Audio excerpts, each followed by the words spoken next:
ఆంధ్రప్రదేశ్లో అటవీ సంపద వన్యప్రాణుల పరిరక్షణకు అత్యాధునిక సాంకేతిక వ్యవస్థను అందుబాటులోకి తీసుకురావాలని ఉప ముఖ్యమంత్రి అటవీ శాఖ పర్యావరణ శాఖల మంత్రి పవన్ కళ్యాణ్ ఆదేశించారు.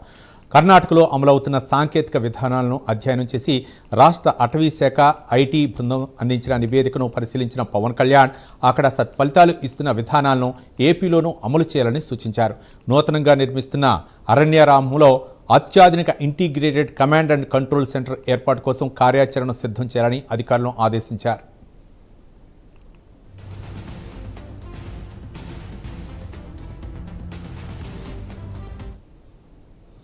ఈ కమాండ్ కంట్రోల్ సెంటర్ ద్వారా అడవుల మ్యాపింగ్తో పాటు వన్యప్రాణుల కదలికలు, అటవీ కార్యకలాపాలపై డిజిటల్ నిఘా ఏర్పాటు చేయాలని పవన్ కళ్యాణ్ స్పష్టం చేశారు.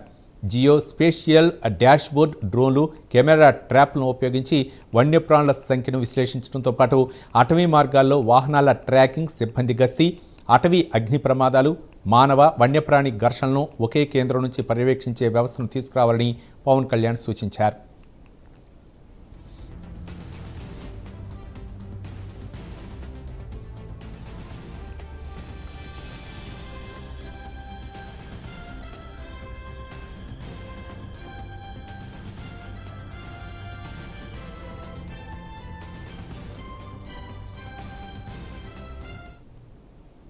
క్షేత్రస్థాయి అటవీ సిబ్బందిలో జవాబుదారీతనం పెంచేందుకు కర్ణాటకలో అమలవుతున్న ఈ గస్తీ తరహా మొబైల్ యాప్ను రూపొందించాలని పవన్ కళ్యాణ్ ఆదేశించారు. ఏపీ అటవీ శాఖలో ఇప్పటికే ఉన్న forest portal, single sign on వ్యవస్థను ఈ యాప్ను అనుసంధానించాలని సూచించారు. వన్యప్రాణుల వల్ల పంట నష్టపోయే అటవీ సరిహద్దు గ్రామాల రైతులకు పరిహారం చెల్లింపు ప్రక్రియను కూడా డిజిటలైజ్ చేయాలని స్పష్టం చేశారు.